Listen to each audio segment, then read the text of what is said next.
Annyeonghaseyo, Yorobun. Meu nome é Alex e sejam bem-vindos ao KyopoCast. No episódio de hoje, uma conversa com a ilustradora, quadrinista e artista visual Ing Lee. Espero que gostem. Muito obrigado, Ing, por topar participar aqui com a gente do KyopoCast. Eu que agradeço. Eu ouvi bastante o KyopoCast antes de vir, para fazer um intensivão, para me preparar, para saber o que me esperava por aqui. Eu vou te confessar que eu também tentei me preparar ao máximo, mas é muito material que você tem. Para o pessoal entender, né, com quem a gente vai conversar hoje, por favor, faça a sua autoapresentação, o seu Chagisoge para os nossos ouvintes. Meu nome artístico é Ing Lee, só que meu nome na verdade é Ingrid.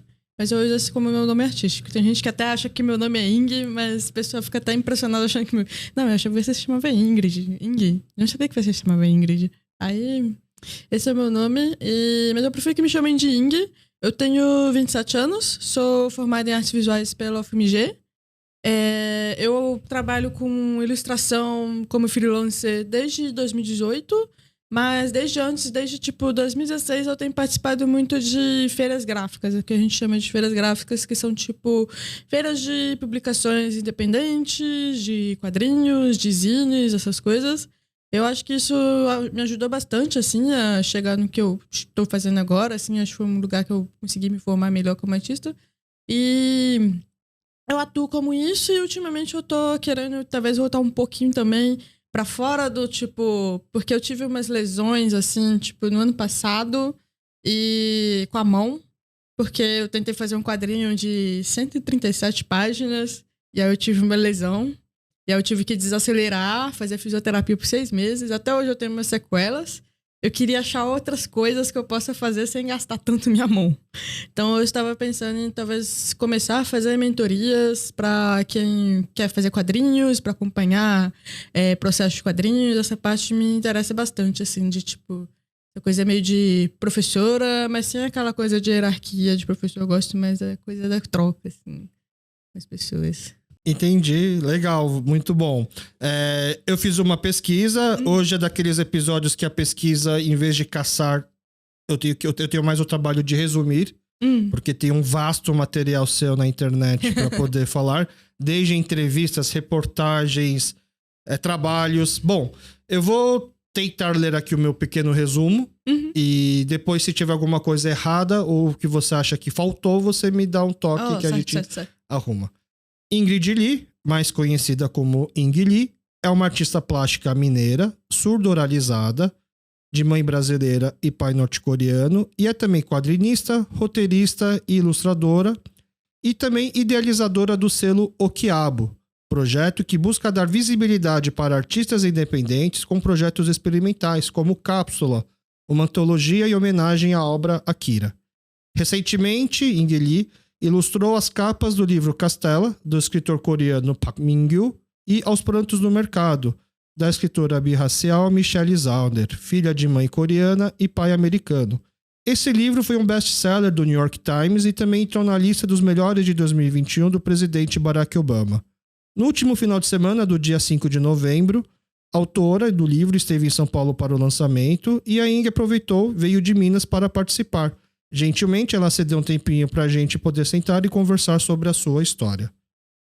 Eu dei um pulo bem grande, né? Porque eu imagino que até você ilustrar esses livros tem tido bastante obras importantes no meio, né? Mas eu destaquei aquelas que me chamaram a atenção, até por causa da temática do KyopoCast, né? Que então seria Aos Prantos do Mercado, Castella. Mas também por causa do Akira.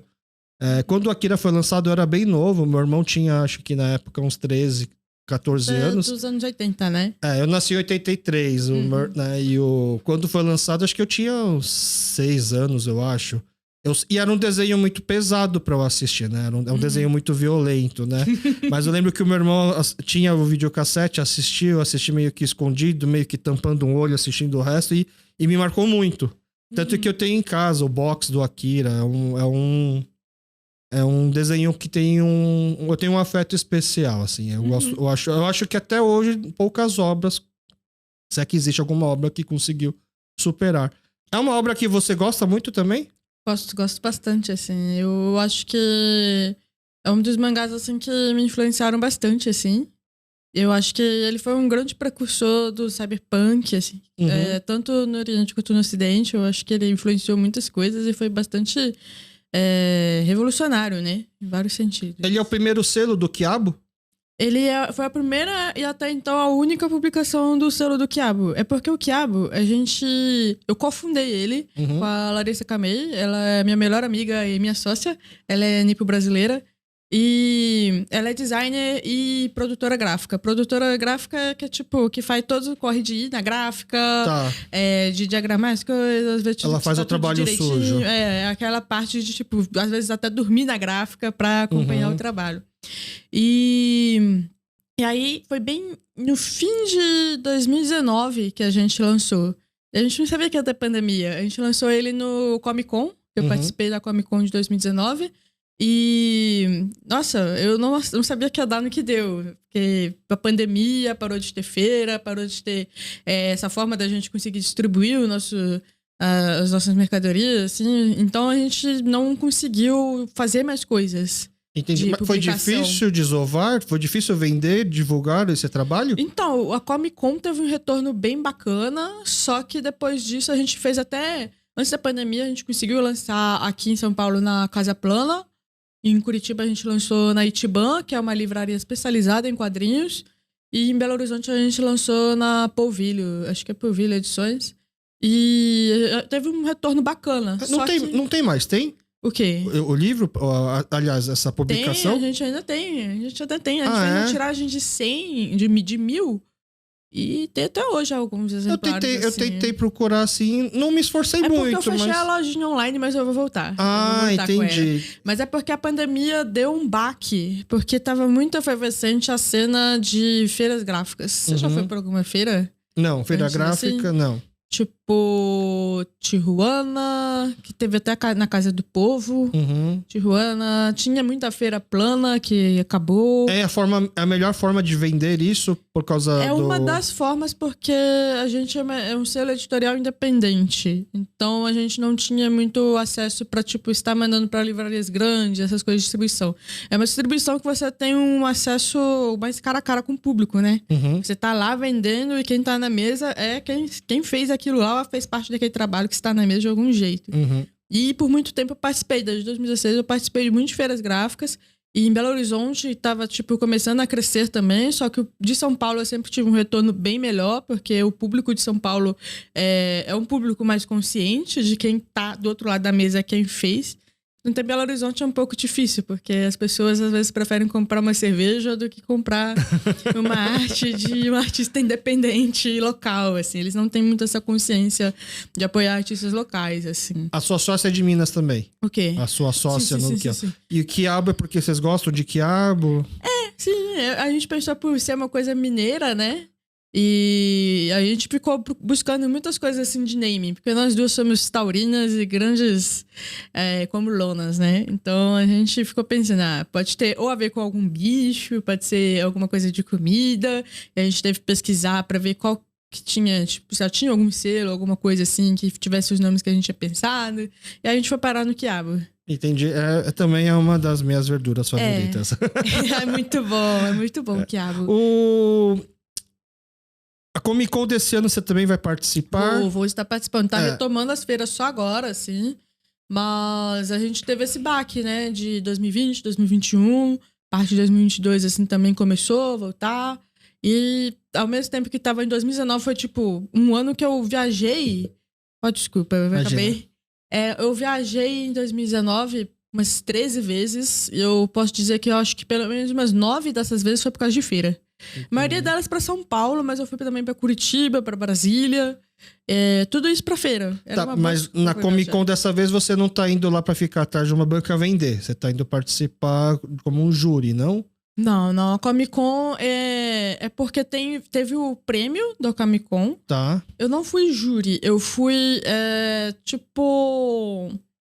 Como explicar? Eu esqueci qual era o termo exato que eles usaram, mas era tipo, eles convidaram pessoas da área, porque tinham várias etapas do processo do prêmio.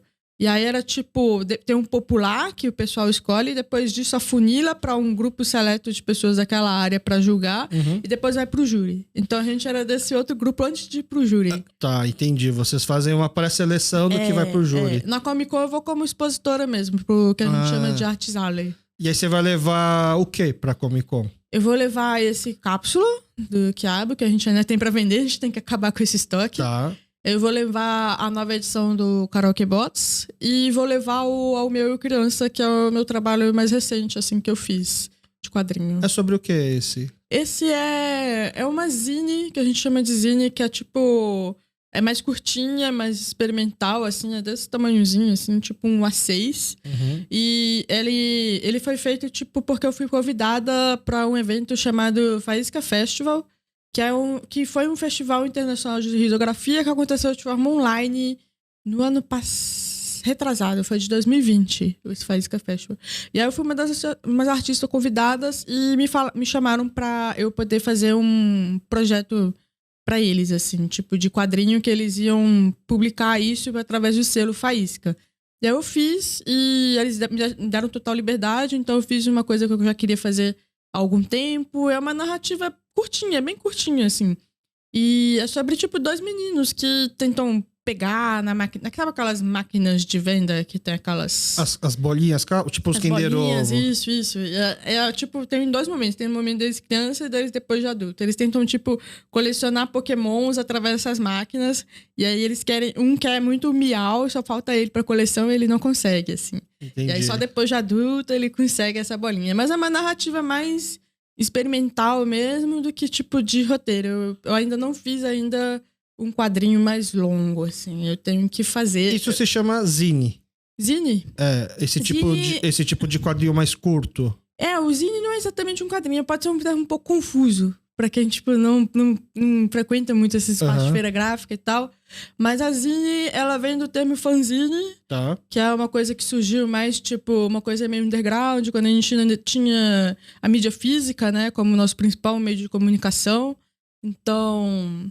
Ele surgiu desse lugar mais underground, e às vezes começava de, tipo, que a gente chamava de fandom, tipo, de fãs, assim. Eles se organizavam, faziam fanzines de algum conteúdo, e também começou a ser, tipo, zines políticos, assim.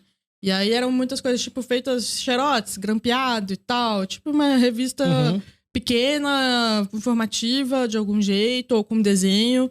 E aí, hoje em dia, se tornou uma coisa mais, tipo, experimental. Ela pode ter muitos formatos diferentes, assim. Web, por exemplo, web é um formato pela internet, assim? Ou precisa necessariamente ser impressa? É possível que ela pode ser uma coisa feita para web, mas geralmente é mais uma coisa impressa. Porque na Coreia é muito forte o mercado do Webtoon. Sim. A gente tem algo parecido aqui no Brasil? Aqui no Brasil de quadrinho? De quadrinho que seja exclusivamente online, né? Que sobe toda semana. Tem a plataforma que eu acho que é usada pelos coreanos, que os quadrinistas estão começando a usar, que é o Tapas. Tapas estão começando a usar. Tem muitos artistas também que fazem Catarse, aquelas plataformas de financiamento coletivo. Eles usam isso, mas para, tipo, financiamento contínuo. É como se fosse uma assinatura. E aí libera de acordo com o que for fazendo, assim. Isso não é alguma coisa que acabou ajudando o mercado, por exemplo? Você...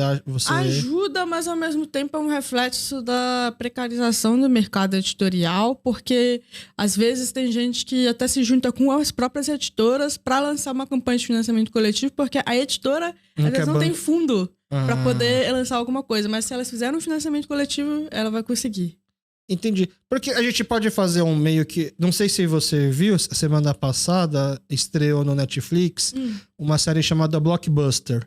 Ela é uma ficção. Ela é uma ficção. Eu vi. É como se fosse a última blockbuster do mundo que restou. Sim. O protagonista é um Kyopo coreano-americano, é o Randall Park, né? E é engraçado, porque teoricamente, né, as pessoas acusam a Netflix de ter matado as videolocadoras.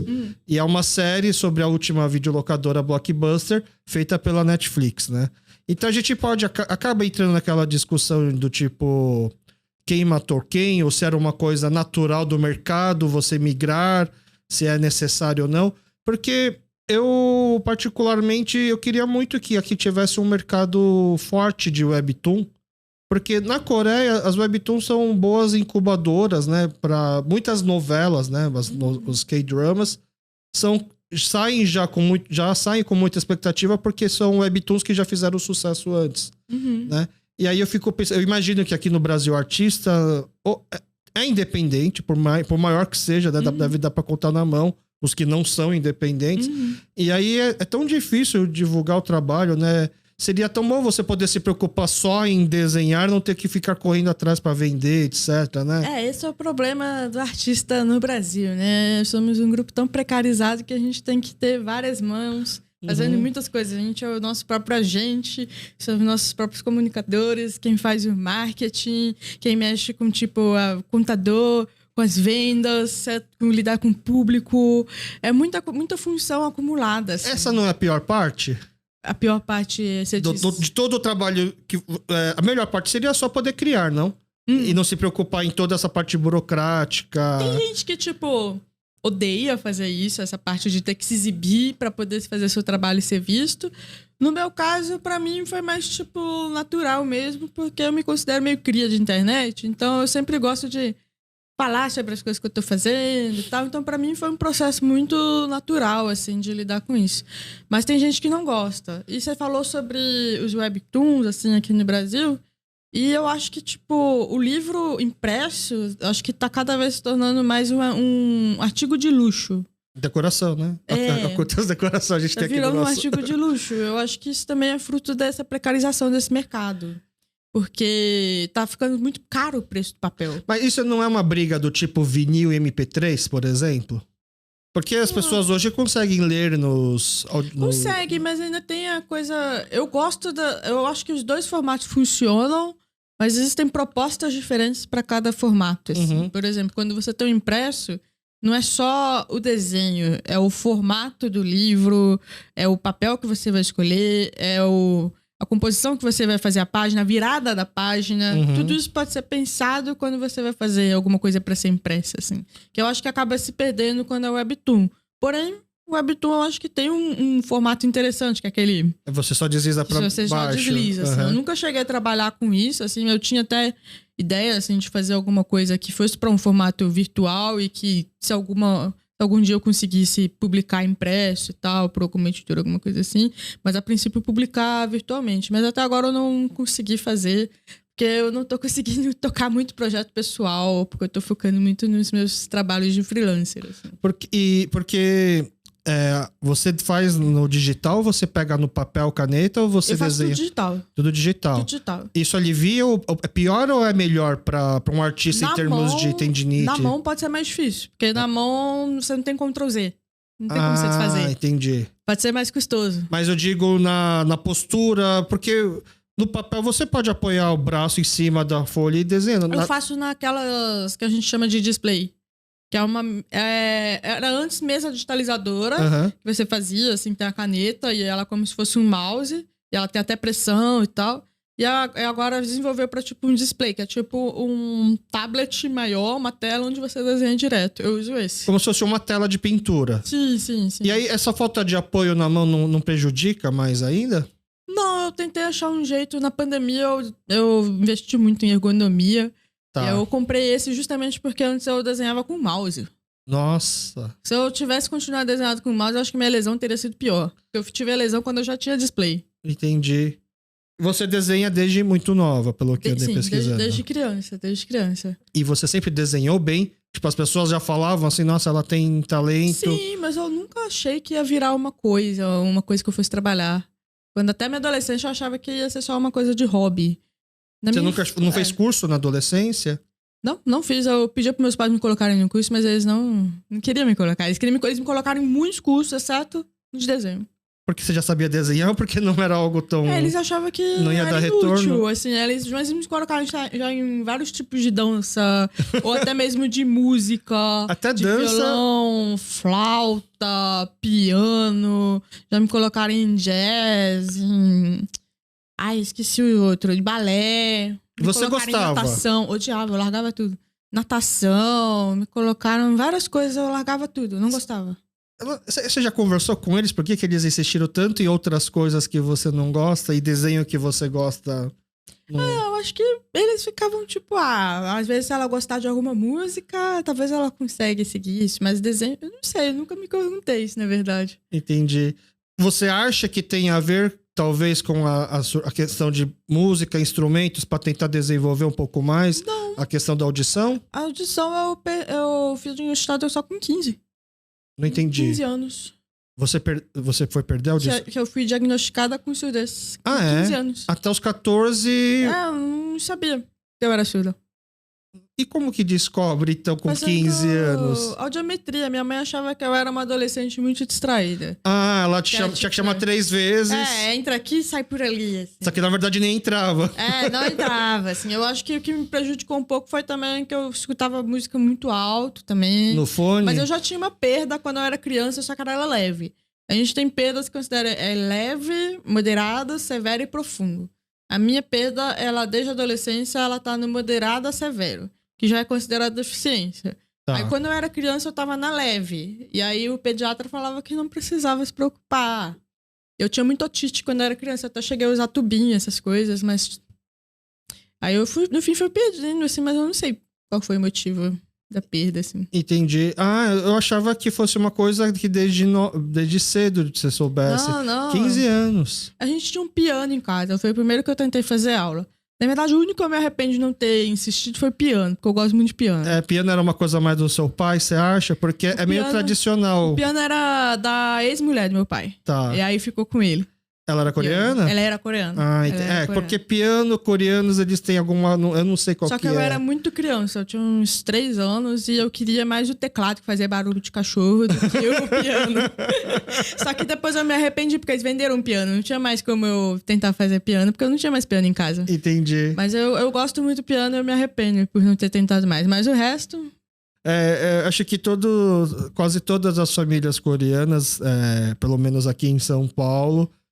Os pais, em algum momento, pensaram em botar o filho pra fazer piano. Mas tenho quase certeza que são poucos os que realmente gostariam que o filho seguisse a carreira de pianista, sabe? Vai tocar piano, talvez porque meu pai, ele tocava violão. Tá. Eu acho que é uma frustração dele não ter começado mais cedo. Entendi. Ele toca bem violão? Assim, ele é muito perfeccionista. Tá. E eu lembro que eu ficava irritada porque ele sempre ficava repetindo os mesmos trechos infinitamente e nunca terminava de tocar a música inteira. E aí era o dia todo assim, tununum, tununum, tununum. E eu ficava irritada. Aí eu não dei certo com a aula de violão também não, porque machucava muito o dedo. Eu não gostei. O teu pai, ele veio com quantos anos pro Brasil? Boa pergunta. Ele nasceu em 45, ele é bem velho já. Eu acho que ele veio no Brasil nos anos 60, se não me engano. Tá, ele já vem adulto, então. Sim, foi uma das primeiras imigrações. Tá. E aí ele ficou em São Paulo, depois foi pra Minas? Veio meus avós e os 2 irmãos. Eles entraram pelo Paraguai, meu pai tinha 18. Eles saíram meu pai morava em Seul, e aí depois eles decidiram vir para América porque a Coreia estava muito precária por conta da ditadura, do pós-guerra. E aí eles decidiram vir. E aí meu avô era médico. E aí ele até serviu na Guerra da Coreia. E foi por isso que ele conseguiu até fugir para a Coreia do Sul. Tá. Porque ele serviu como médico para a Coreia do Norte.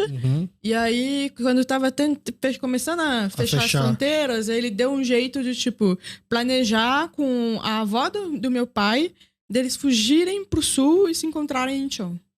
Entendi. E aí, ele foi para lá e encontraram eles em Incheon.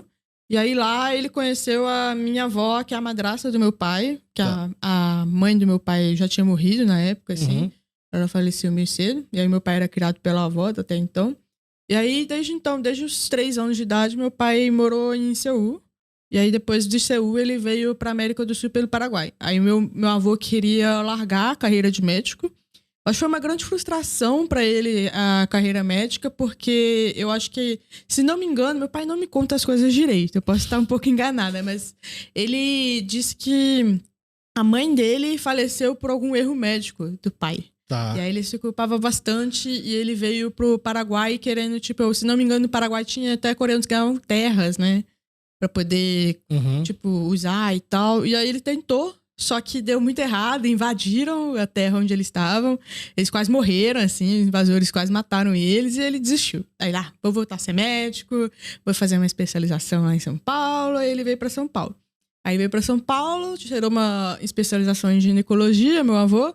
Só que ele morreu pouco depois, quando meu pai tinha 27 anos, estava na USP fazendo engenharia.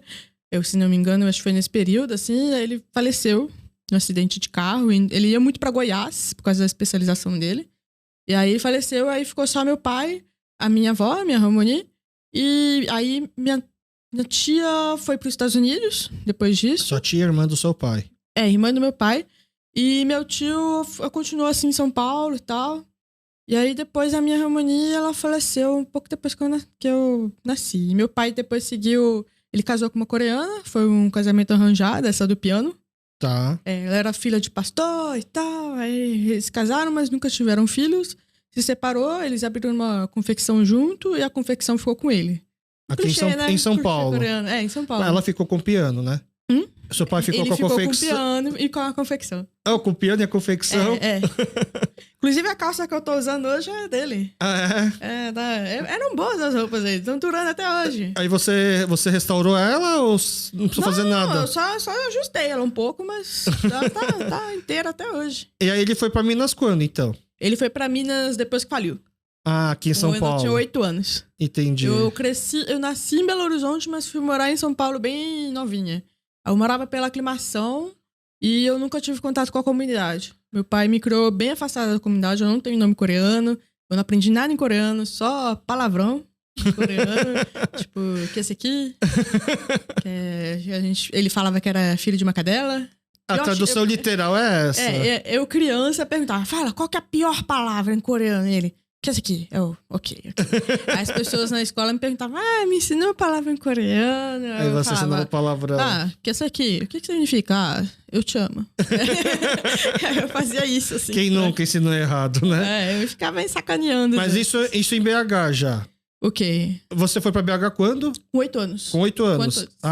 Então você tem memória aqui de São Paulo até os 8? A gente sempre ia e voltava pra São Paulo depois, assim, tipo, viajar pra voltar pra cá. Entendi. E aí você ficou em BH depois direto, então, dos 8.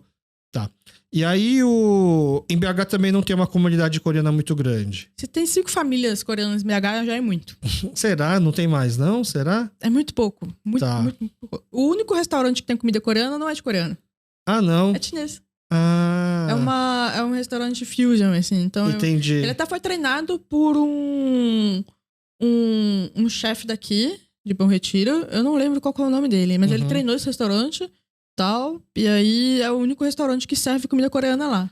Entendi, mas você acha que ele começou a fazer comida coreana lá por causa da moda, do K-pop? Ou Acho que sim. Não é de antigamente, não? Não. Começou agora. Começou agora. Tem bulgogi e outras coisinhas assim, mas... Entendi. E... O teu pai gosta de lá? Frequenta lá? Ou o teu pai deve sentir mais falta de comida coreana do que você, talvez, não? De lá onde? Desse único restaurante coreano que tem em BH. Como que é seu pai... Esse restaurante, ele começou a servir comida coreana, acho que tem uns 2 anos. Então... Não tem restaurante coreano em BH. Nem mercadinho, nada? Não. Começou a ter mercadinho agora, mas ainda assim é um mercadinho que não é pra... você comprar ingrediente, é pra você comprar refrigerante, comida, os produtos mais processados. Entendi que, de acordo com o episódio que a gente gravou com a Mônica do Tugi, são os produtos que viajam bem, né? Sim, exatamente. Os que vendem bem, né? Cara, deve ser os mais fáceis pra ela trazer, né? Porque não dá pra ficar exportando kimchi sem ser enlatado, né? Tem até gente que tem 2 famílias que fazem kimchi lá. E vende pro pessoal lá? Vende. Tem 2 famílias, mas eu não sei direito quem são, assim. Tem essas 2 famílias do kimchi. Uma dessas do kimchi é que tem uma loja aqui de conveniência, dessa que abriu agora. E tem outra família que era minha professora de coreano. Eu fiz há pouquinho tempo de aula com ela. E ela é filha de um professor da Letras, da UFMG. E meu pai diz que tem ainda outro coreano. E eu sei que tem outra coreana que fica entre BH e São Paulo. A gente ficou de se conhecer, ainda não nos conhecemos pessoalmente. Então, umas 6 famílias no máximo. Entendi. E você ficou muito tempo afastada da comunidade. Dá pra falar que ainda tá afastada, né? Tô tentando me aproximar, né? Nem Então, reaproximar. Era essa a minha mesmo. pergunta. Você que tá tentando ou é um processo natural, surgiu? Como que você achou que tá acontecendo isso? Então, como eu só tive meu pai como referência coreana na minha família, e ele sempre foi mais tipo, não vou te ensinar coreano, o coreano é uma língua inútil, pra que você quer? Ele pensava assim. Ele pensava assim, porque quando ele saiu da Coreia, a Coreia era um país bem pobre, né? Uhum. E ele não via muito futuro. Tanto que ele ficou bem impressionado, né, com a Hallyu e tal, e agora ele tá se diz arrependido de não ter me ensinado.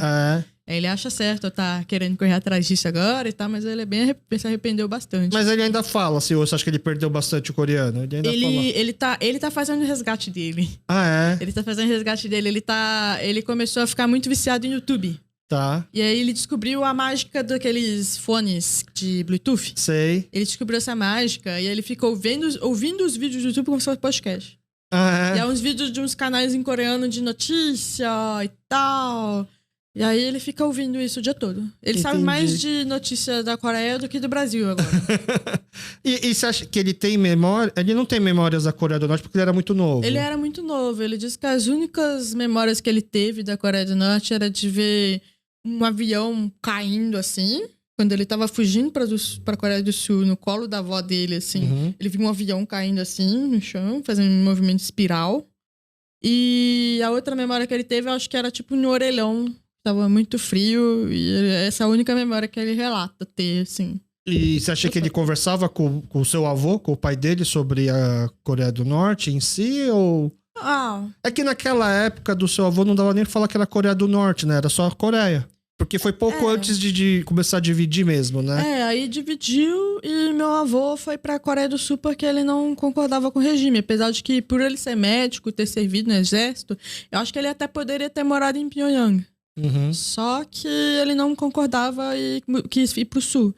Só que no sul, meu pai até me contou isso recentemente, assim, quando meu pai tinha uns 18 anos, ele disse que um dos principais motivos pelos quais ele veio pra América do Sul, eu não sei se isso é real, assim, mas ele conta que espiões norte-coreanos ficavam fazendo extorsão com o meu avô, porque sabiam que ele era fugitivo, e era ditadura militar na época, e eles tinham, tipo, que ficavam falando, vou te dedurar, você apoia o regime da Coreia do Norte. Entendi. Então você tem que dar dinheiro pra gente. Essas coisas tinham bastante, sim. Tinha, né? Tinha, entendeu? Que bom que tem respaldo. Eu ficava tipo, será que não sei se exatamente foi o que... coreano, você veio pra América do Sul.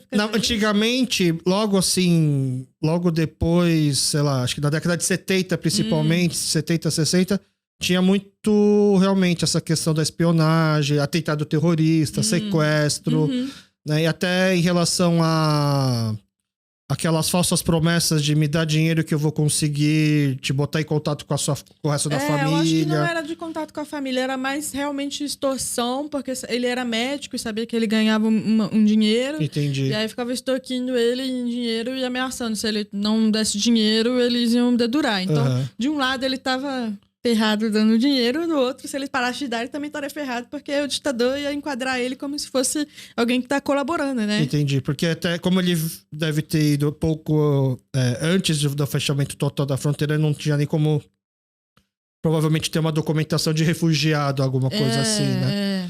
Entendi.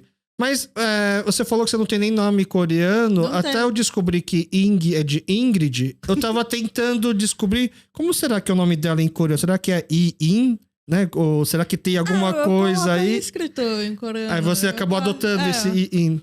Entendi. O teu pai tem nome coreano. Meu pai chama Kwansai. Tá. E ele nunca pensou em mesmo tarde te dar um nome coreano? Não? Não. Nunca cheguei a, também impressionar ele muito com isso. Ele até brincava com a minha mãe, falando... Quando minha mãe tava grávida de mim, ela perguntou pra ele, não tem nenhum nome em coreano que você quer dar pra sua filha? Aí ele falou, Aí ele pegou a embalagem de um chá que ele tava tomando pra insônia, chá de mulungu. Ele falou, dá o nome de mulungu. Aí minha mãe ficou, eu vou contar isso pra sua filha quando ela crescer, você queria chamar ela de mulungu. Ele falou, não conta não. Ela contou, né? Eu sei. E aí ele nunca deu sugestão, assim. Então, ele foi bem desnaturado, assim, nesse sentido. Vocês estão meio que fazendo um resgate quase que ao mesmo tempo, então, Sim. dessas, né? A gente tá, tipo... Vocês estão trocando figurinhas, por exemplo? Olha o que eu descobri, olha o que eu redescobri. Teve um dia que ele tava pirando naqueles vídeos de YouTube que passa por rua, sabe? Sei, como tivesse aquele... como se fosse na primeira pessoa, né? E tinha Você um desses, andando. assim, que também era, tipo, em restaurante. Aí tinha um lá que era de... Acho que era o Casimiro reagindo a um restaurante coreano. Não era restaurante, era tipo um self-service de ramen. Entendi. E aí ele ficou, uau, que incrível, ele é um grande entusiasta de ramen, assim. Meu namorado sempre, quando ele vai pra lá, às vezes ele leva uns ramen que ele comprou no Tug pra ele, assim. Porque ele... Você também come bem a coisa apimentada? Como? Assim, os ramen muito apimentados eu não aguento e nem ele aguenta, assim. Mas pimenta eu aguento. Entendi. As industrializadas muito, assim, de processado, eu não dou muita conta, não, porque é muito forte, realmente. Que tem, na verdade... Tem o clássico, mas aí criou-se essa aura, talvez, de que coreano come muita pimenta. E eu nem acho que a gente come tanta pimenta em grau de ardência. Eu acho que a gente come muito em quantidade. Eu acho que todo... Assim, sempre que eu levo algum amigo que não é coreano para um restaurante coreano, a primeira coisa que eu falo assim, na Coreia não tem tomate. Então, tudo que é vermelho aqui é pimenta. Não tem nada que é molho de tomate. Só que não quer dizer que é super ardido, né? Só que aí começou-se a criar uns macarrões que é super ardido, que pra mim é mais... É mais a experiência. Porque você perde o paladar. Porque é tão industrializado que é muito forte. E eu sinto que perde o paladar. Você não sente mais gosto de nada. Acho que é um desafio. Você come pelo desafio. Né? Mas meu pai até reclama que às vezes eu faço comida muito apimentada. Ele acha a sua comida apimentada? Ele acha a minha comida apimentada. Entendi. Você gosta de cozinhar, então? Eu gosto bastante. E você tem uma influência mais mineira ou mais coreana? Olha, eu tô cozinhando bastante comida coreana de uns tempos pra cá. E na pandemia eu comecei a aprender a fazer kimchi. Meu pai ficou bem feliz porque ele acha meu kimchi muito bom. Que legal. Ganhei o selo de aprovação dele. Assim. Olha, eu fico sempre feliz quando eu descubro pessoas que estão fazendo kimchi, apesar de eu não estar fazendo. Eu gosto de cozinhar, né? Mas eu ainda não estou fazendo kimchi porque ainda tem opção ainda de arranjar kimchi, até mesmo comprar. Aqui em São Paulo a gente acaba ficando meio acomodado mesmo, né? Eu tento fazer do jeito mais simples que dá, que é só pra eu e ele comer, porque em casa quem come kimchi só eu e ele. Eu tenho 3 irmãos, mas só eu e ele comemos. E os seus irmãos são mais novos? São mais novos, eu sou primogênica. E eles não estão nessa fase de resgate também? Não, eu tenho 2 irmãos. Um é 2 anos mais novo que eu, ele tem 25. O outro é 17 anos mais novo que eu, então ele tem 10 anos. Tem 10 anos. E ele é autista, então ele tem o ritmo dele. Ele parece que às vezes ele tá se assimilando. Tipo, às vezes eu fico corrigindo ele, que às vezes eu fico confundindo coisa coreana com japonês, e eu fico, não. Nada de falar, se diz, Não, tipo, apontar pra alguma coisa, japonês. Não, entendi. Coreano. É porque o vocabulário dele é bem limitado. Ele tá, tipo, aprendendo a diferenciar as coisas, assim. Mas o João, ele tem um paladar, ele tem restrição de paladar pelo autismo, assim. Então ele não come... A única coisa que ele come de coreano é bulgogi. É bulgogi. E meu irmão do meio, ele... Apesar dele ter feito gastronomia, ele é mais chegado na gastronomia mineira. Tá. O seu irmão fez gastronomia? Mas quem cozinha melhor sou eu. Mas ele não trabalha... Deixa a parte, ele cozinha muito mal, ele não cozinha muito bem, não. Ele não trabalha na área? Ele não sabe temperar direito. Entendi. Ele não sabe temperar bem. Mas ele não tá fazendo ele não tá trabalhando com gastronomia. Não tá trabalhando com isso agora, não. Tá trabalhando no negócio da minha mãe. Entendi. Olha, ele vai ficar chateado quando ouvir ou ele vai se sentir desafiado? Eu sempre xingo ele o tempo todo, ele tá... É coisa de irmã mais velha. Ele tá acostumado. Tá. Assim, ele deve estar falando por dentro, eu desenho melhor que ela. ele tenta desenhar uma época assim, eu até incentivei, até pra, sei lá, se ele começar a desenhar mesmo, eu falo, vira meu assistente, então. Né? Então ele pode ser a sua cobaia pra essa questão da mentoria, do coach que você quer dar pra pessoas que querem desenhar. Se fizesse melhor, talvez, né? Então, se você conseguir ensinar seu irmão, você consegue ensinar qualquer um. Realmente não é assim, é mais difícil ensinar os parentes, né, ou aprender com os parentes, então... Realmente. É um bom desafio. Bom, vamos falar então, já que a gente tá falando já de comida, vamos falar um pouco de Aos Prantos do Mercado. Tá? Aos Prantos do Mercado é um livro que foi lançado recentemente aqui no Brasil, mas ele já é um sucesso nos Estados Unidos. Teve o lançamento agora há pouco aqui na Casa do Povo, nesse grande teatro que fica em frente ao Mercado Tugi. E a autora, ela teve uma feliz coincidência da autora, da Michelle Zauner, estar aqui no Brasil por conta de shows, né? Ela participou do Primavera Sound. Uhum. E aí ela conseguiu participar de um evento de lançamento. Você já tinha lido o livro dela antes de te fazer o pedido para você fazer a ilustração da capa? Sim, eu diria que até mesmo eu sou uma das responsáveis desse livro ter vindo. Ah, Sem brincadeira, assim, porque eu fiz a resenha desse livro quando ele tinha acabado de ser lançado. Eu confesso que eu baixei ele.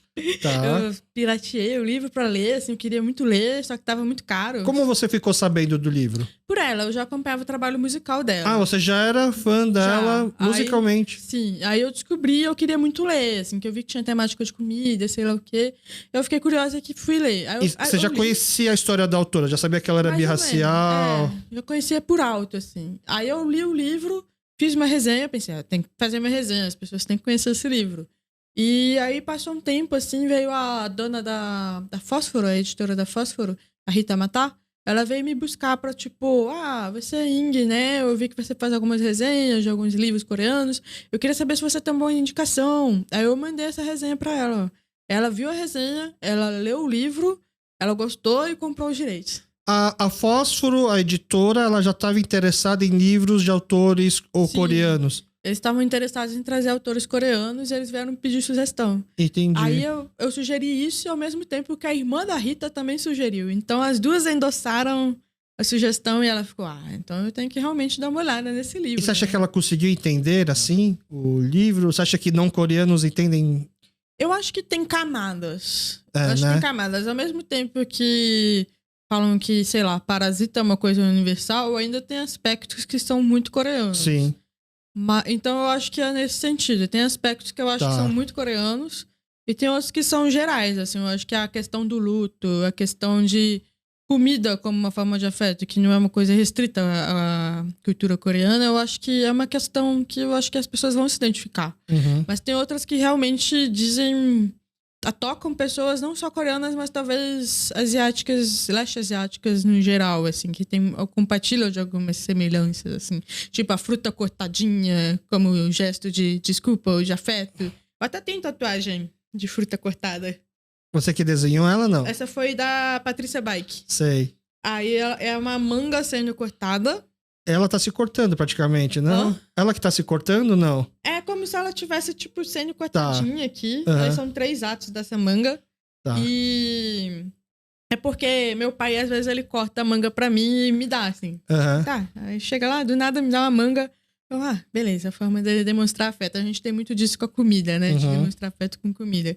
E aí eu pensei, eu acho que seria interessante. Quando eu fiz a tatuagem, o meu pai, eu expliquei pra ele por que eu tatuei isso. Ele ficou me dando manga por 3 semanas, cortadinha. 3 semanas, sem parar. Eu contei, assim, sem parar. Todos os dias me dando manga, assim. Ele ficou muito feliz. Quando você indicou o livro, você já imaginava, já deslumbrava a possibilidade de fazer a capa? Eu não sabia que cada livro, em cada país, tem uma capa. É possível ter uma capa diferente. É possível. Eu imaginava que a capa fosse uma coisa meio que universal. Depende, acho que talvez depende do autor, né? Tá. Acho que tem autor que às vezes é mais preciosista, quer que seja só aquela capa. Uhum. Mas no geral, eu acho que tem como ter. Entendi. E antes dessa capa, você já tinha feito a do David Yoon também. Sim. Né? Que inclusive ele fez um Reels explicando a sua capa, né? Tem Reels dele explicando outras capas, eu não encontrei. Não que eu saiba. Né? Saiba. Isso pra você ter, assim, acho que eu tava me segurando até agora pra não ficar falando assim, mas isso pra você entender como o seu trabalho é foda. Entendeu? Eu sou, assim, as primeiras coisas que eu consumi, eu tava tentando, como eu te falei, tava tentando comprar a cápsula.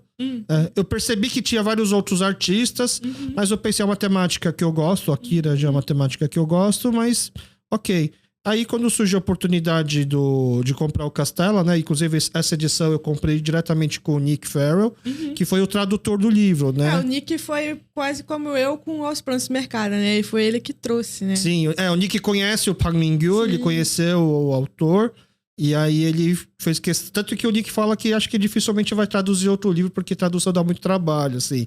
Mas que esse ele fez questão de traduzir. Foi o primeiro trabalho dele de tradutor, né? Eu acho que sim. E aí você fez essa capa da geladeira, que eu acho animal também, a ilustração, e a do Aos Prantos no Mercado. Eu comprei esse livro agora. No final de semana agora, eu comprei no domingo. E aí eu li só o primeiro capítulo. E aí eu falei, nossa, eu não vou ler o resto agora, porque pra mim tem muitos gatilhos, porque recentemente a minha sogra faleceu, né? E ela faleceu de câncer, e ela faleceu assim, e ela era a pessoa também...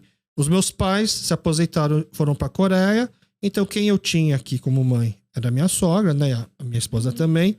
E até tem uma história curiosa, assim, porque essa questão da memória do afeto, quando a gente estava montando o estúdio, né? E a gente já tinha já imaginava que a gente botaria esse estúdio para alugar, né? Então a gente usa ele para criar o nosso conteúdo.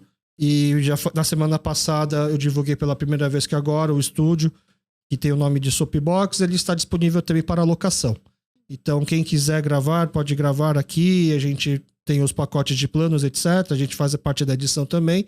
Só que no primeiro cenário eu queria fazer uma loja de conveniência, porque eu acho que as novelas e filmes coreanos possuem os melhores diálogos na frente da loja de conveniência.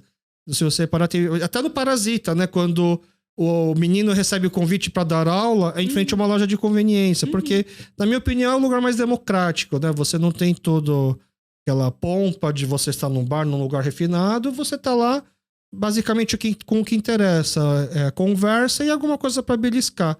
Então eu pensei, acho que talvez a forma de deixar talvez os nossos convidados mais à vontade e também de trazer uma lembrança, memória afetiva, porque por mais que você esteja dentro ou fora da comunidade coreana, dificilmente você corta os laços até da comida. Alguma coisa da comida ainda fica. Então eu pensei em fazer aquela decoração, mas a gente não tinha certeza se seria aquela decoração, então eu comprei poucas coisas, assim, só para ver como ficaria, enquadramento, luz. Eu comprei bem pouco, enquanto a gente ainda estava montando o estúdio. E aí a minha sogra, ela faleceu no dia que a gente fez a primeira gravação. Ela tava na Coreia fazendo o tratamento do câncer. E aquela coisa de timing, né? A gente fez a primeira gravação no estúdio, a gente sabia que ela já estava mal, mas podia falecer a qualquer momento. Eu até deu uma segurada. E acho que deu uma estabilizada, vamos gravar. A gente gravou, voltei para casa. Depois de 2 horas, veio a mensagem que ela faleceu. E a princípio a ideia era eu ir para a Coreia para poder ajudar no velório lá. Minha esposa estava com meu filho lá na Coreia, inclusive, com meu sogro, com toda a família. E aí a gente teve a ideia de talvez fazer um velório aqui também para as pessoas que conheciam ela aqui poder ter uma forma de se despedir. E aí na nossa igreja, a minha igreja, eu sou católica, eles costumam ajudar em toda a estrutura do velório. E eles perguntaram, você quer botar comida, você quer botar essas coisas para as pessoas que vão vir? Eu falei, eu nem sei quantas pessoas vão vir. Mas conhecendo a minha sogra, ela tem a mão grande, assim. Quando ela vai comprar, dar de presente, ela não compra uma unidade, comprava caixas, né? Então deixa eu organizar como eu acho que ela organizaria. Então fui no mercado, comprei muito salgadinho, miojo, bolacha. Porque se viesse muita gente, não faltaria. E se não viesse muita gente... Sobrava, né? E virava cenário. E foi o que aconteceu, entendeu? Então, eu até imagino, assim, que foi, né, aqueles simbolismos, assim, do tipo, se a minha sogra estivesse viva, sabendo que a gente inaugurou o cenário, não sei se você sabe, os coreanos têm, quando tem uma inauguração de alguma coisa comercial, eles dão de presente ou sabão em pó ou papel higiênico. O sabão em pó é pro negócio crescer, igual a espuma de um sabão cresce. Entendeu? E papel higiênico é para que as coisas se desenrolem bem. Inclusive, o papel higiênico que a gente já tem no estúdio foi presente do Bruno Kiko, e ele veio e trouxe papel higiênico. Então, eu imaginei que a minha sogra, se ela estivesse viva na inauguração aqui do estúdio, né, ela com certeza estaria dando muita coisa. Então, eu imaginei que seria, talvez, se eu comentasse, a gente tá pensando em fazer um cenário de salgadinho, bolacha, ela compraria caixas, entendeu? Então, ao ler o livro, né, o primeiro capítulo, não sei se pode dar esses spoilers ou não, mas ela descreve, né, um mercado coreano, as pessoas... O título original é Crying at Mart. E Mart é um... seria o Otug. É isso. Chorando no Tug. Chorando no Tug, é exatamente isso. E assim, eu comecei a ler, nossa... Ao mesmo tempo eu queria falar pra minha esposa, nossa, acho que você... Eu não sei como esse livro vai acabar, eu só li o primeiro capítulo, mas assim... Fala muito com a gente, né? Só que eu não sei nem se a gente tá pronto pra ler. Aí ele realmente é um livro bem denso, assim, eu já te adianto isso. No começo parece triste, do final parece o começo. É triste, é triste. Tipo, tem uma mensagem, tipo, de esperança, um desenvolvimento bem interessante, mas é um livro denso, assim. Assim, eu tava lendo o índice, assim, tem até um capítulo que é a Manti, né? Que Sim, é a youtuber. Ela Conheceu a Manti. Nossa, eu consigo até imaginar, assim, do que se fala o capítulo. Nossa, acho que... Ela falou que a Manti seria, tipo, a porta de entrada dela, assim. Já te dando spoiler, poxa. Mas é exatamente isso. A mas Manti... ela é muito uma porta de entrada. Eu também aprendi algumas receitas com ela. Assim, eu posso ligar pra minha mãe e perguntar como ela faz as coisas, mas eu sempre falo assim, não, deixa eu ver no Manti antes, porque se eu ligar agora e começo a conversar com ela do nada, como que faz a minha mãe vai ficar impaciente, do tipo, nossa, como você não sabe nada. É melhor tirar dúvidas, né? Exato. Melhor você já aprender alguma coisa e você vai tirar dúvida com ela. A receita que eu peguei do kimchi foi a base da manguiti, depois eu fui adaptando. Eu peguei umas dicas com uma amiga minha. Inclusive, minha amiga também faleceu, assim, por causa de Covid. Ela morava, tipo, mais pro Nordeste, assim, e tal. E ela sabia fazer kimchi? Sabia fazer kimchi. E aí ela me deu umas dicas de, tipo, que o kimchi tem que... Quando ele fica salgando, você tem que dobrar a folha até de um jeito que ela não quebre. Uhum. Quer dizer que ela conseguiu desidratar o suficiente. Isso. Ela me deu essa dica e me deu a dica porque o meu primeiro kimchi ficou muito salgado. Ela falou, coloca nabo. Enfia nabo que ele vai sugar o sal. Uhum. E nas próximas vezes, depois de você lavar, lava de novo e deixa ele de molho na água por 30 minutos.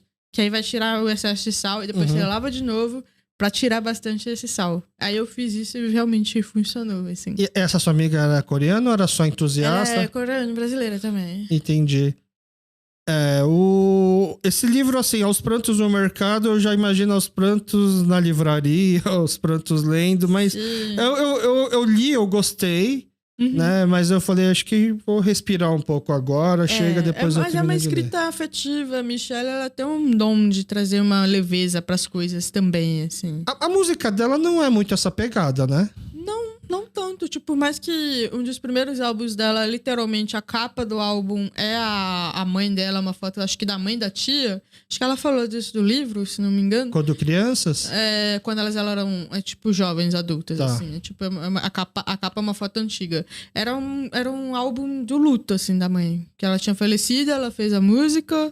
Eu acho que muitas coisas, assim, deram início por conta desse luto, assim. E você conheceu a Michelle como cantora como? Então, isso coincidiu com a época de 2016, que eu tava começando a me aproximar dos coletivos asiáticos brasileiros. Tá. Que foi quando começou muito desse movimento, na verdade, em 2016. Foi um ano bem, tipo, forte nesse sentido. Porque nos Estados Unidos a gente sabe que tem muita movimentação que opôs, de outras comunidades também. Tem uma discussão bem mais avançada do que a gente, assim, dessa coisa de identidade racial, de comunidades, etc. E agora a gente está começando a trazer esse debate desde 2016. E aí, primeiro, eu comecei a participar de muitos coletivos asiáticos brasileiros, que era tipo coletivos feministas, coletivos LGBTQIA+, coletivos mais só de asiáticos brasileiros. Só que a maioria era sempre nipo-brasileira, que é a maioria aqui no Brasil. Sim. Estatisticamente, assim, pessoas amarelas são nipo-brasileiros, assim. E aí, só depois que teve o Michoxó, e eu comecei a fazer parte dele, que é um coletivo de mulheres coreano-brasileiras e pessoas não binárias, que eu comecei a fazer parte, que tem esse recorte, assim. Mas coincidiu com essa fase. E aí eu comecei a ver o trabalho dela. E acho que um dos primeiros vídeos que eu vi dela é um clipe dela usando um hanbok da mãe dela e dando um rolezão, assim. Ela descreve que quando ela gravou esse clipe, ela ficou com muito medo de estragar o hanbok, porque é o hanbok de casamento da mãe, assim. Mas ela fez isso e eu fiquei, cara, ela é mestiça também, ela é birracial também. Porque ela não tem aquela cara de coreana, assim, né? Dá pra puxar. Assim. Ela, tipo, eu me identifiquei, porque ela é meio coreana e o pai tem uma ascendência alemã. Eu também, por parte da minha mãe, tenho ascendência alemã e portuguesa. Eu fiquei, nossa, tem gente como eu. E essa sensação de pertencimento também se intensificou muito pelas pessoas com quem eu estava lidando, por causa desses coletivos ao vivo, assim. Aquela sensação de que talvez um branco nunca vai saber o que é de só velho conseguir se identificar com alguém numa televisão, numa música, Sim, né? veio uma sensação de identificação muito grande. Aí desde então eu comecei a acompanhar o trabalho dela por esse carinho, assim, de tipo, me ver nela, assim, Entendi. muitas vezes por conta disso. E você sabe por que é Japanese Breakfast o nome da banda? Não é uma banda, né? Porque é só ela, né? É ela, mas um pessoal, assim, mas ela... Mas é ela, né? A idealizadora, né? Poxa, boa pergunta. Porque você comentou uma coisa que eu achei interessante, porque a gente, ao mesmo tempo, é muito grato à comunidade, à imigração japonesa, por ter sido meio que pioneira e ter tomado as porradas na frente da gente. Sim, né? Por exemplo. Bruno Kim, a gente tava conversando disso hoje mais cedo, que eu topei ele hoje mais cedo. E o Bruno Kim mesmo que participou, né? Do KeePodcast, ele mesmo. E a gente comentou que eu tava falando que meu pai, ele morou primeiro, quando ele veio pro Brasil, ele ficou na região do Glicério, que a gente chamava de Vila Coreana, né? E aí o Bruno até me complementou e falou, olha, realmente, os coreanos ficavam nessa área até porque muitos coreanos falavam japonês. Então, teve essa assimilação cultural de, tipo... Sim. Da comunidade coreana se aproximar da japonesa aqui no Brasil. Então, aí a gente vive aquelas duas coisas, assim, ao mesmo tempo facilita muito, assim, terem os japoneses antes aqui no Brasil tomando as porradas em relação a preconceito, a racismo e se impondo de uma certa forma, mas ao mesmo tempo causa um certo incômodo na gente ser confundido com o japonês, né? Ser o japa, esse tipo de coisa. E aí... eu cheguei a entrar num dos coletivos do Facebook, né? Acho que era o Perigo Amarelo. Eu não fui admin desse grupo. E assim, naquela época, principalmente, hoje eu já mudei bastante a minha forma de pensar, mas naquela época, principalmente, não era muito parecido com a forma que eu pensava. E aí eu ficava nas dúvidas, às vezes, do tipo assim... porque eu vou dar um exemplo meio besta, assim, a gente tem bastante ouvinte descendente de japoneses, né? A pessoa pode até achar estranho. Eu vi uma postagem, por exemplo, do pessoal reclamando de apropriação cultural japonesa, né? E aí falando as dores, né? Do tipo assim, o pessoal, sei lá, pegando um kimono e usando como uma fantasia, por exemplo, ou até em relação aos temakis, né? Porque aquelas coisas... que o pessoal faz com a comida japonesa, brasileirando ela, eles reclamando. E aí eu por dentro, eu falei assim, o que vocês estão falando? O que vocês fizeram com o curry indiano? Né? O curry indiano agora é um carê. Isso ganhou até um termo, assim, entre, tipo, a gente, assim, que tava por conta desse coletivo, assim, problematização de temaki. Que é essa problematização que é muito, tipo... não é tão importante, mas incomoda, e quem é a gente pra julgar quem se incomoda com as coisas, né? Mas, e aí... Eu como é que fala? Aquela virada de chave que é você ter empatia pela dor dos outros, eu não me virava na época porque eu usava isso como uma desculpa, do tipo, os japoneses também foram imperialistas, o que vocês estão falando, né? Assim, e aí eu percebi com o tempo, né, que essa divisão só piora, né? Eu pensar assim, né, se tem, por exemplo, se a comunidade japonesa está sentindo alguma dor em relação a alguma coisa que está sofrendo aqui, né? E eu querer desqualificar a dor deles por conta de um outro passado, por exemplo, isso acaba causando divisão entre a gente, né? E aí até ia perguntar para você assim, porque eu acho engraçado, você participou de alguns coletivos, engraçado assim com uma forma de dizer, né? Mas muito nichados, né? E assim, e os coletivos, eles são teoricamente... Eles foram se nichando cada vez mais, eu diria. E teoricamente eles foram criados para juntar. Né? E o que deveria ser um grande grupo junto, dentro desses grupos começaram a ter subnichos, né? Inclusive até a pessoa comenta do movimento feminista, o movimento feminista preto e o movimento feminista branco também acabou... Mas eu acho que é uma questão de, talvez, tipo, quando é muito geral, as discussões também são muito... superficiais. Eu acho que quando você cria um nicho, eu não vejo isso de uma forma negativa. Eu vejo mais no sentido de que as discussões podem se tornar mais profundas, assim. Tá. E obviamente você vai se identificar mais, assim. Eu não tô querendo... fica mais confortável e também, justamente por você estar tendo esse contato com pessoas que tiveram experiências similares, vocês conseguem entender melhor, assim, o que aconteceu. Porque assim, É até natural pensar se de repente, né? Eu tô até tentando relembrar agora. Acho que posso falar com certeza que você é a primeira pessoa birracial que veio no KyopoCast, né? E foi de propósito? Não, na verdade é simplesmente aquela questão, sei lá, estrutural, do tipo, eu fui chamando quem eu tinha acesso. Ó, pessoal, você fica de prova, eu te chamei faz muito tempo. Uhum. Foi uma incompatibilidade de agenda, né? Mas, naturalmente, depois pode vir uma certa cobrança, e eu acho que até com razão de... agora dentro do KyopoCast, talvez, ou dentro da comunidade coreana, vai ter que ter um outro grupo de coletivo só dos birraciais, porque as dores são diferentes também. Sim, eu até tentei, trazer essa questão do coletivo birracial lá em Belo Horizonte, porque em Belo Horizonte tem uma comunidade asiática, só que ela é bem mais nipo-brasileira, bem mais Nikkei. Mas a maioria das pessoas que eu conheço, elas são birraciais. Então, você acha que você vai se identificar mais num coletivo coreano ou num coletivo birracial, mesmo que nesse coletivo birracial tenha mais descendente de japoneses? Acho que em ambos em esferas diferentes, assim. Vai ter uma dissonâncias e outras coisas que são diferentes, que são semelhantes, assim. Uma coisa não precisa excluir a outra. Eu acho que é mais nesse sentido, Basta ter energia de conseguir participar de todos, eu né? ainda sinto falta de realmente ter uma coisa mais nesse sentido birracial, porque eu sinto falta dessa discussão. Porque eu confesso que a gente é muito despreparado pra isso. Aqui, a nossa comunidade coreana. Você tava até comentando com a Sabrina, né? Ela como mãe, né? De crianças birraciais. E como é que é ter consciência dessa responsabilidade, né? Mas eu acho positivo ela ter essa consciência, que é uma coisa que eu acho que meus pais não tiveram muito de entender isso. Porque eu sempre fui mais próxima da minha família materna, que é a minha parte brasileira. Mas ao mesmo tempo, eu não conseguia me identificar com algumas coisas, assim. Eu me sentia de fora de algum jeito. Quando eu era criança, eu não conseguia me ver nem na minha mãe, nem no meu pai. Então, acho que todo mundo me colocava sempre, você é idêntica a seu pai. Sendo que hoje em dia, eu acho que, fisicamente, eu me pareço com a minha mãe.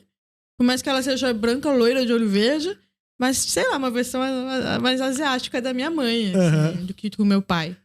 Mas, automaticamente, as pessoas vão me colocando do lado dele, mas eu não me identificava. Eu sempre ficava nesse limbo muito grande. E você tava falando dessa coisa...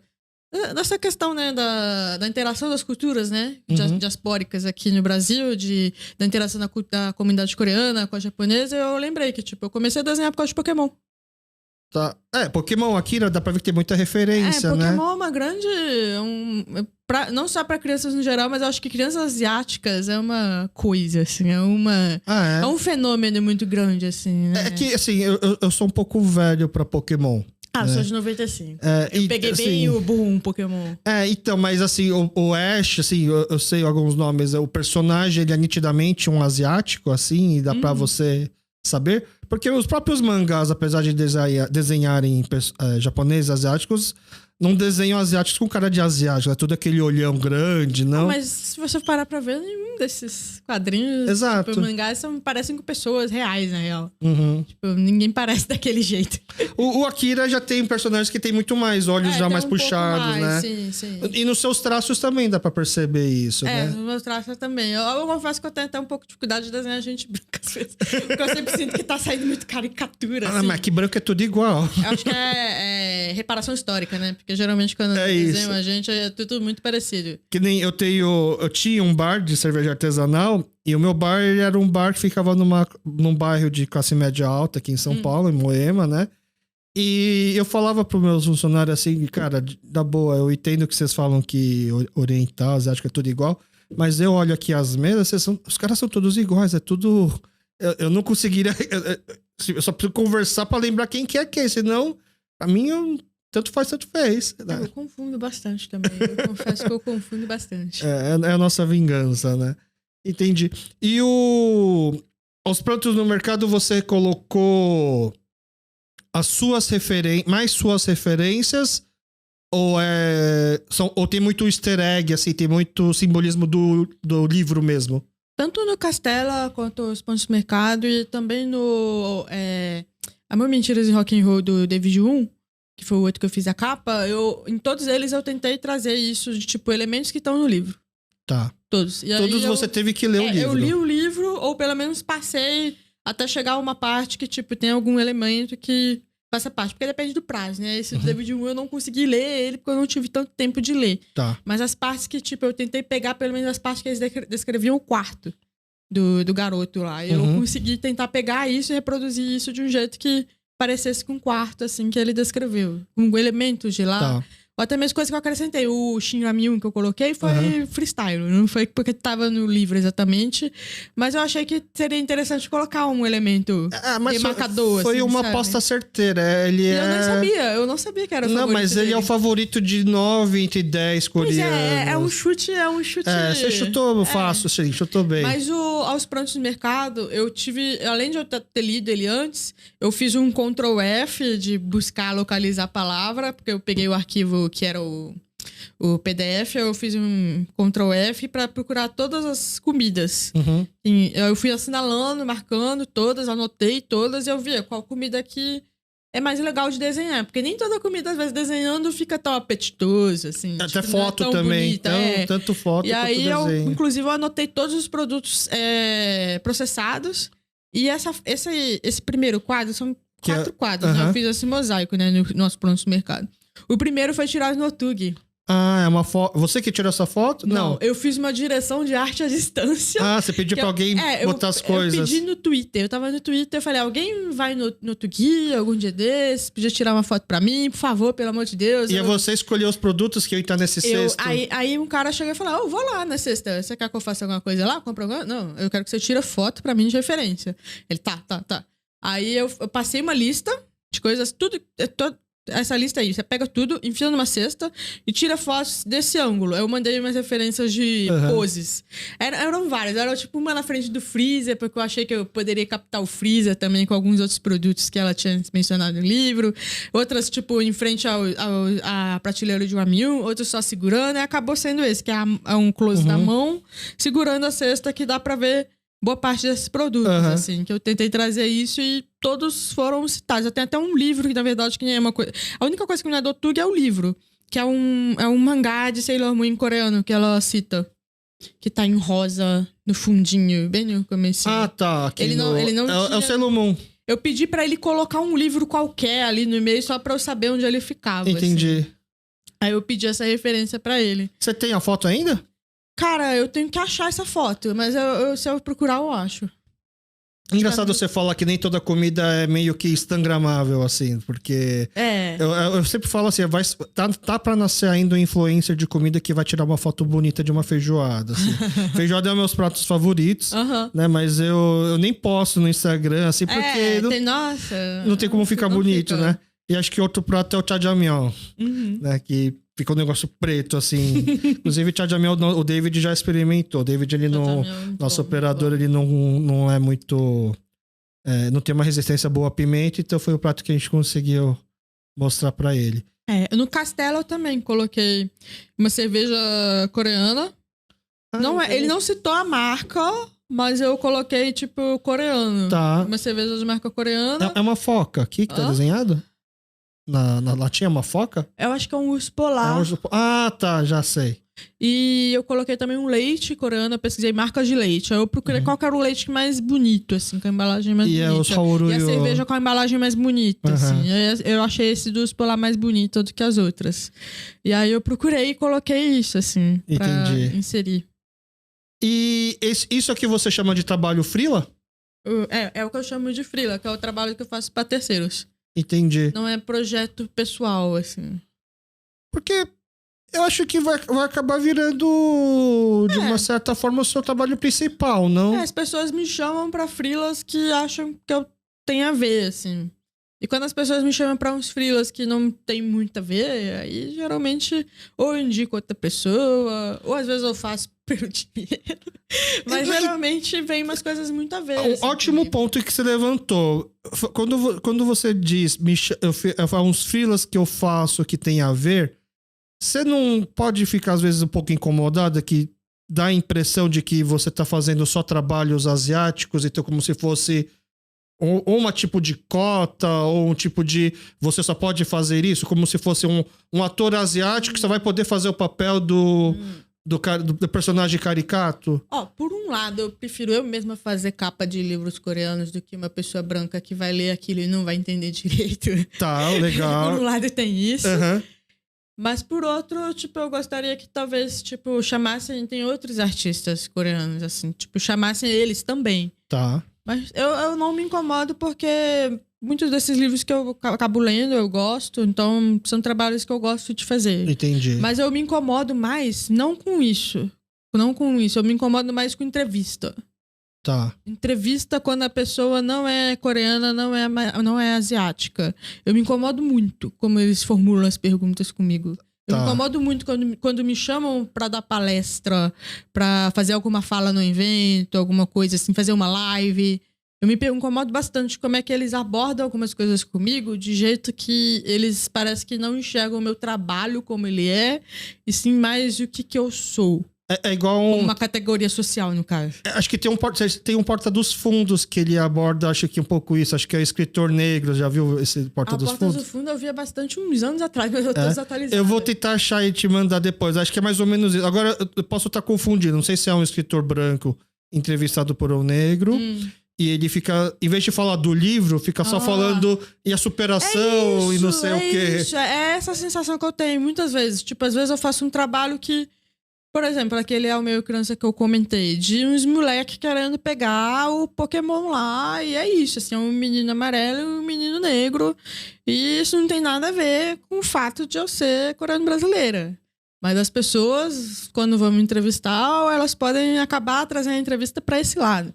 Já ouvi perguntas absurdas do tipo assim, quererem que eu exponha se sua família já sofreu racismo quando veio... Quando você já sofreu racismo em evento, sei lá o quê, e de um jeito que, tipo, não... É diferente de você me perguntar se eu já sofri alguma questão disso, porque tem um contexto que você tá me perguntando.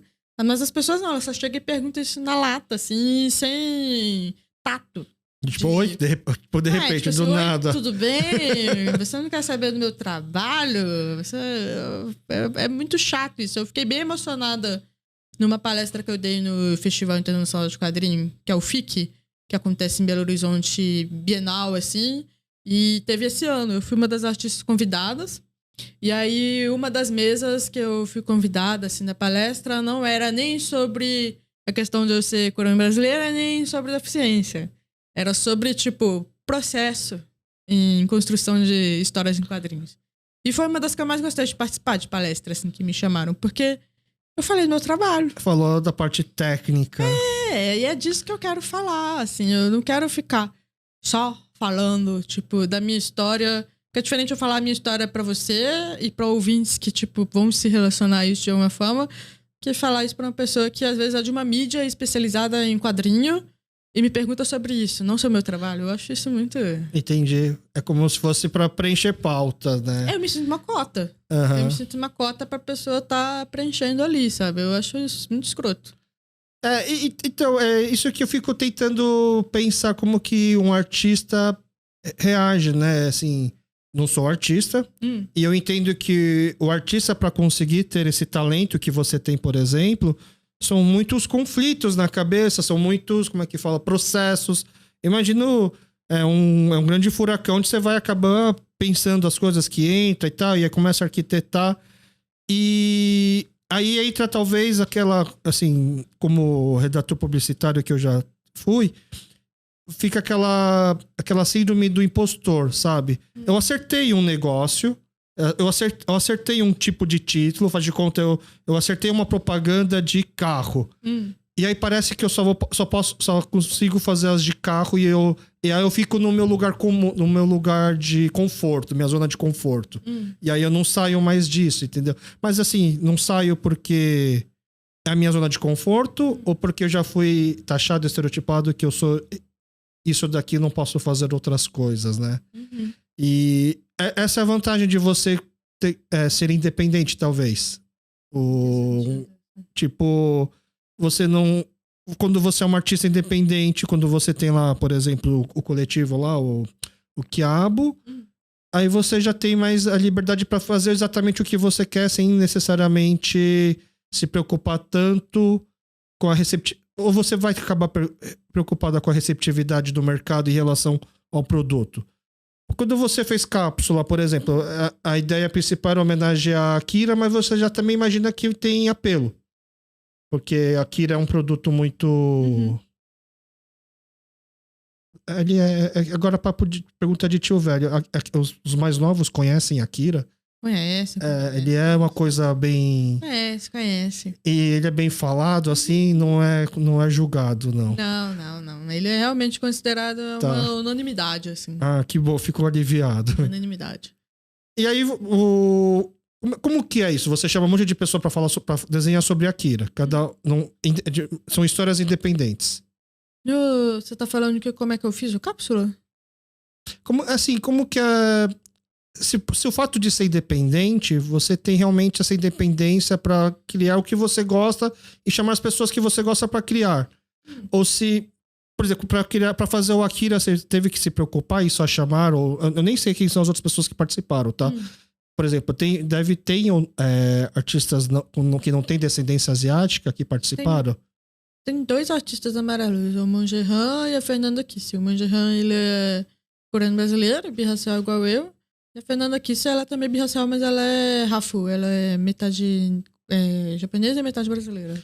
E tem mais pessoas fora? Tem mais pessoas, além dessas, assim. Então, não foi uma preocupação, por exemplo, né?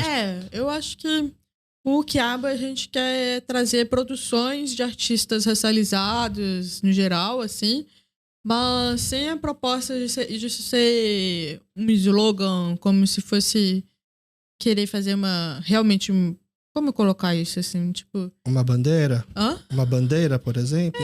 Como se isso fosse uma grande coisa. Pra mim é o mínimo. Uhum. É o mínimo. É o que todo mundo devia fazer, assim. Tipo, olhar pro trabalho e a qualidade dele. E a pessoa que tá fazendo... Entender que, tipo, essa pessoa vai ter menos visibilidade que outra pessoa branca mais privilegiada vai estar fazendo. E entender que, tipo, esse trabalho precisa de um suporte para que ele ganhe terreno. Que ele ocupe espaço. No mundo dos quadrinhos também tem... Tem esse desafio, assim. Tem gente que, tipo, consegue se manter fazendo só quadrinho. E tem gente que não consegue se manter só fazendo quadrinho. Tem que trabalhar e fazer muitas coisas. E quadrinho é uma coisa que demanda muito tempo. Eu mesma não consigo me dedicar tanto ao quadrinho quanto eu gostaria, assim. Mas é uma das suas maiores paixões, quadrinho? Eu gosto bastante. Tem projetos, assim, que eu tô guardando, que eu queria fazer... Mas eu vou ter que fazer com calma. Foi o que me rendeu uma lesão que eu tive que fazer 6 meses de físio. Foi um projeto de HQ que eu ia fazer mais longo de 137 páginas. Que ia ser, inclusive, tipo um pequeno spoilerzinho do roteiro. Era de uma família coreano-brasileira. Mas isso não era o foco exatamente. Tipo, tem várias questões, tipo, no quadrinho que você percebe que é uma mecânica, é uma dinâmica de pessoas coreano-brasileiras. Mas não é o foco central. O foco central é um tema de, tipo, meio... como é que é aquele termo? Come out of age? Aquele gênero de pessoas que vão, tipo, crescendo, assim... Acho que é come out of age, alguma coisa assim. Não, come of age.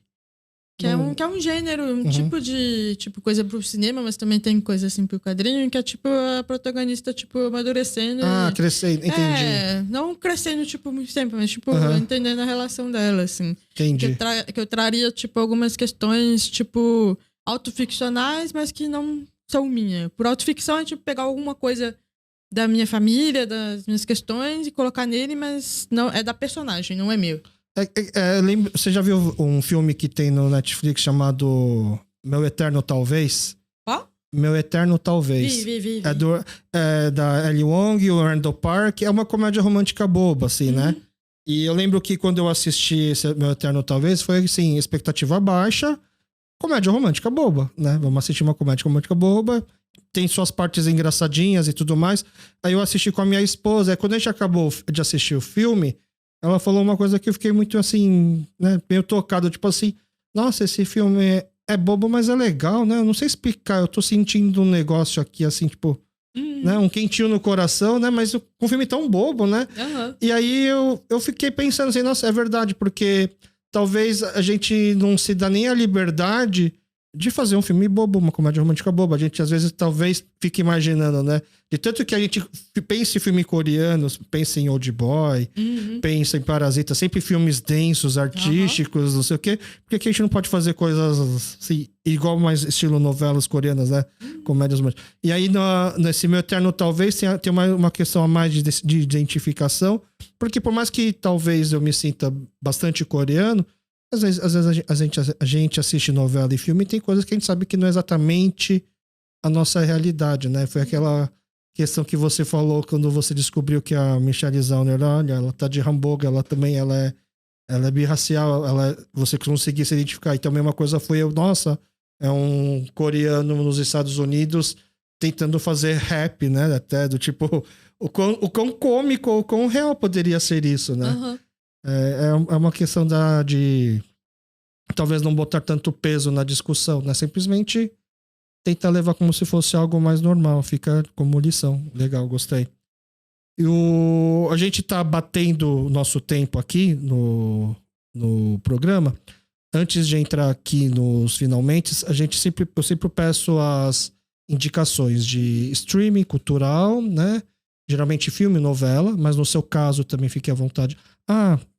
Antes de eu entrar nessa questão, uma dúvida que eu tenho. Eu sou aquela pessoa que gosta de ter ideia, mas não sei executar. Um quadrinista, geralmente, sabe desenhar? Ou pode ser uma pessoa que é mais o roteiro, desenha só as tracinho, palitinho, e aí eu terceirizo essa produção artística para uma outra pessoa? A possibilidade, mas aí você seria roteirista. Não é um quadrinista, necessariamente é o cara que desenha. Pode desenhar e roteirizar ou desenha. É meio varia. É? Varia. Mas o que você mais gosta é o quê?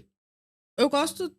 De criar o roteiro ou desenhar? Eu gosto de criar o roteiro, eu gosto de desenhar, eu gosto de, tipo, criar um mundinho, assim, sabe? Você é uma quadrinista completa. Eu diria que sim, mas eu adoraria ter assistentes. Eu adoraria. Então, por exemplo, Maurício de Souza não desenha mais. Ele criou a Turma da Mônica. E aí hoje outros artistas continuam o traço. É fácil você consegue imaginar esse desapego? Você criar um personagem, os traços... muito no mangá, né? Na indústria do mangá. Porque a indústria do mangá e também o Maurício de Souza tem que ser aquela coisa que tem que bater ponto semanal, mensal, tem que fazer alguma coisa, né? O que pra realidade de uma pessoa que é quadrinista que faz todo o resto, tudo, às vezes não é uma realidade, a não ser que você queira uma lesão profunda, assim, que você vai ter pelo resto da sua vida, né?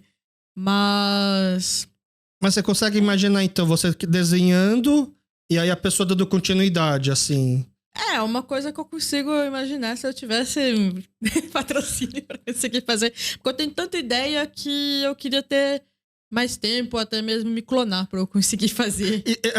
Entendi, porque eu achava que talvez como é que fala? Aquele apego ao desenho, talvez o artista não... Isso acontece com artes visuais também, que é no sentido de, tipo, artista de galeria, de exposição. Tem às vezes, tipo, sei lá, o trabalho da Adriana Varejão, que teve a exposição dela na Pinacoteca. Não sei se você conhece. Não. Ela faz umas coisas imensas, que é uns azulejos com um azulejo meio quebrado e você vê uma carne dentro. E, tipo, não foi ela que fez aquilo ali sozinha. Ela conceitualizou aquilo. Entendi. E vários assistentes fizeram isso. Então, na arte, isso varia muito. Isso é aceitável. É aceitável. Não é um impostor. Pode ser tanto, tipo, um quadrinista que roteiriza e dá o norte para as outras pessoas fazerem e você ainda ser considerado um quadrinista, ou às vezes você pode ser só roteirista. Eu acho que é mais de terminologia e trajetória. Dá para generalizar ou não se o cara que desenha gosta de ser... Tem várias categorias. Tem essas subdivisões. Tem o roteirista... Tem o desenhista e arte finalista. Tanto que até tem categorias de prêmio de quadrinho que é disso, assim. Que é de tipo de roteiro, de desenho ou de arte finalista. Arte finalista é quem, tipo, faz a cor, sombreamento, essas coisas, assim. Tá, entendi. Então, isso eu não sei... Quadrinho ou guarda-chuva? Eu gosto de achar que eu tenho muitas ideias, mas eu não sei executar. Aí tinha uma época que eu tava querendo fazer uns quadrinhos, charge, na verdade, né? De aquelas tirinhas de jornal. São só 3 quadrinhos, assim, por exemplo. Eu gosto muito de Mafalda, por exemplo, né? E aí eu pensei, mano, você não sabe desenhar. Por mais que você desenhe um personagem simples, você não vai conseguir desenhar ele de novo igual, né? Aí eu criei um personagem chamado A Pedra, que era só uma pedra, porque a pedra não tem nem feição, nem boca, nem nada. Então era só a pedra sempre, e aí as pessoas... E ficava parada nos mesmos cenários, e aí os outros personagens que vinham, tipo, um passarinho, a minhoca, a chuva, né? E aí se desenrolava o diálogo, né? Mas eu tinha criado isso com pensamento do tipo assim, eu não sei desenhar, mas eu queria dispor algumas ideias, vou usar isso. É válido. Porque eu vinha na Folha, no jornal antigamente, tinha uma série chamada, acho que Níquel Náusea, já viu falar? Qual? Níquel Náusea. Não. Depois eu te mostro. Os desenhos muito toscos, assim, sabe? O personagem. Eu acho que quadrinho varia. Varia do que você tá querendo abordar. Tem coisa que não precisa de muito tecnismo. Tem outras coisas que o tecnismo complementa e traz, ou às vezes é o centro. Varia. Mas um desenho bonito faz muita diferença. Assim, não tem jeito. Bom, vamos então entrar nas indicações. Se você puder me passar, por favor, coisas para assistir. Streaming, YouTube, televisão, filme, coisas para ler, né? Já que você conhece bastante livros e quadrinhos. Coisas para comer, né? Você comentou até em off que você tem vindo bastante para São Paulo e feito as suas pesquisas de lugares favoritos. E, por último, aquela música para extravasar no Norebá, no karaokê, quando você tem que cantar uma música e finalizar o show assim, do tipo, fiz minha parte, agora vê se não estraguem a noite. Certo. Vamos lá, quer começar por onde? Começar por mídia, assim. Tá bom. De K-drama, eu gosto muito daquele Dear My Friends que tem na Netflix. Sei. Das senhoras, das vovós. Eu gosto porque é uma abordagem que você não vê muito em K-drama, né? No K-drama você sempre vê as pessoas muito jovens. Os casais românticos. No auge da juventude e tal, zero rugas, perfeitos. E aí eu gosto dessa coisa que centraliza idosos. Tá, legal. Já viveram muita coisa, mas que ainda podem viver outras coisas. Eu acho bem interessante essa abordagem, assim. Deixa eu ver. De literatura, eu gosto muito dos manhwa. Que são... Manhwa é o termo de... Que é tipo mangá, só que é o em coreano. É o manhwa, o quadrinho coreano. Eu gosto muito da Kyung-suk, Jang Kim. Que fez Grama, fez A Espera e fez Jun. Que são títulos lançados aqui no Brasil. Desses três, você tem um preferido? Eu gosto muito de Grama. O Grama, ele é bem fechado, ele tem uma proposta muito incrível, assim, e ao mesmo tempo ele é bem denso, porque ele aborda a questão das mulheres de conforto. Mas a Kyung-suk, ela sempre tem uma abordagem de, tipo, de entrevistar as pessoas e fazer toda uma pesquisa antes de fazer o quadrinho. E tudo é, tipo, ou biográfico ou, tipo, ficcionalizado em cima de fatos reais. Então, ela pegou, tipo, como base pra Grama a história de uma senhora que mora numa casa de repouso e tal, voltada, acho que, para ex-mulheres de conforto, e ela conta da história dela. Então, ela faz essa história em forma de manhwa. Dá pra falar que é uma graphic novel? Qual que é o conceito de uma graphic novel? Graphic novel... Cara, eu acho que é a mesma coisa. Eu não tenho muita frescura com termos, mas eu gosto de diferenciar o quadrinho coreano pra, tipo, pontuar que é o quadrinho coreano. Tá. Legal. Eu gosto muito dos da Kyung-suk, assim. Eles me agradam bastante. Deixa eu ver. Eu tenho um de livro. Pode cortar essa parte, porque eu tô tentando lembrar de livro que eu li coreano recentemente, que eu Você consegue diferenciar ou tem preferência por livro de autores coreanos e coreanos americanos? Porque agora tá tendo bastante coreanos americanos, tanto quanto até se bobear mais do que os coreanos em si, né? Aquele Pachinko, por exemplo, ela... Você chegou a ler, Pachinko? Eu li o Pachinko. E você chegou a assistir também? Eu vi a série. É melhor ler ou assistir primeiro? São duas experiências diferentes. Mas pra quem não fez nenhum dos dois, comece por qual? Talvez ler primeiro. Ler primeiro. E depois ver. Mas tem diferenças da série. Mas eles adaptaram de um jeito que acrescentou muito. Então por isso que eu acho que é melhor ler antes do que ver. Tá. Porque deu uma profundidade pra alguns personagens. Acho que vai ter mais uma temporada, né? Tomara que tenha. Mas essa temporada que vai ter supostamente é uma história que ainda tem no livro? É uma coisa que parece que foi além do que tá ali no livro. Tá, entendi. Mas tinha outro coreano que eu li recente. Eu sou ruim de lembrar de nome das coisas. Eu não tô conseguindo lembrar dele agora. Livro. Você não lembra nem a história ou o nome do livro? Ou você tá lembrando qual que é o livro no geral? Deu branco. Então vamos pra comida, não tem problema. Vamos seguindo. Agora, de cinema, eu gosto muito de um que eu tinha visto no Mubi. Eu acho que ele não tá mais lá, mas eu gostei muito dele, que chama Moving On. Moving On. Eu esqueci o nome da diretora. Eu acho que é uma diretora mulher. E é um come-of-age de, tipo, 2 crianças, uma menina adolescente, um menino criança, morando com os avós, o pai passa por... Não é uma coisa muito intensa, como a gente tá vendo, tipo, em Old Boy, em Parasita, coisa mais cotidiana, mas é muito bem feito na proposta dele, assim. Não conheço, não. Ele é bem bom de assistir. Vou procurar. Agora referência de comida, né? Comida... Eu gosto de 2 coisas. Eu vou recomendar 2 coisas. O meu bulgogi de carne moída que eu faço em casa. Tá. Eu faço um bulgogi de carne moída, que é uma receita que eu desenvolvi com a minha família, assim. Por a gente não ter tido restaurante coreano em Belo Horizonte. Inclusive, na stalkeada que eu fiz, eu percebi que foi sua conclusão de curso. Foi, o nome do meu TCC foi bulgogi de carne moída. O seu TCC era uma produção artística? Uma produção autobiográfica... que eu pego esse bulgogi de carne moída como um conceito pra falar sobre a minha experiência quando birracial. Uhum. E aí eu falo sobre como eu sou um bulgogi de carne moída, que é tipo, a gente fez de carne moída porque a gente não sabia qual era o corte de carne. Porque o bulgogi tem um corte de fatias muito finas, e a gente não sabia o que era. A gente comia em restaurantes coreanos, porque a gente sempre visitava São Paulo depois de ter se mudado. A gente não sabia qual era o corte, e receita coreana era muito difícil de achar na época.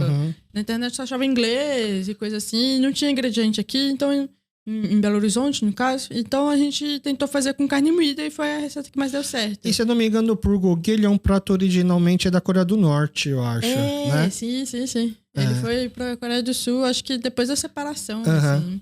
Foi trazido pelos norte-coreanos. Entendi. Então você faz um bom bulgogi de carne moída. Sim, é o nosso prato de domingo, assim. O seu bulgogi é aquele que sai bastante caldo, ele fica mais como um churrasquinho mais sequinho, ou sai bastante caldo pra misturar com arroz? Ele sai caldo e carameliza. Tá, legal. É o jeito que eu gosto.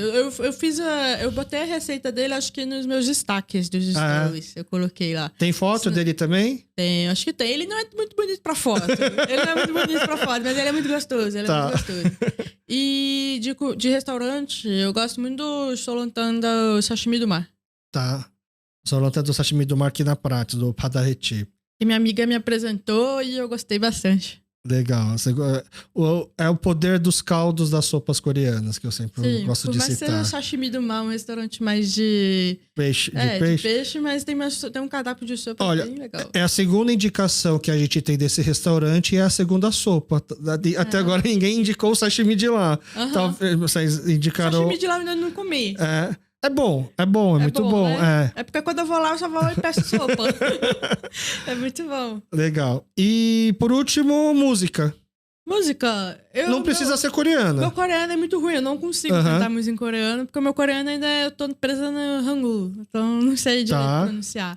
Mas eu gosto muito de coisas dos anos 80, eu gosto daquela Careless Whisper. Sei. George Michael. Isso. Ok, isso. É um hit. É difícil cantar, hein? E é difícil cantar, não é? Não são notas altas, assim, difíceis de alcançar? Um pouquinho. Eu gosto muito de... Legal. Bom, mais uma vez, muito obrigado por ter topado, por ter vindo.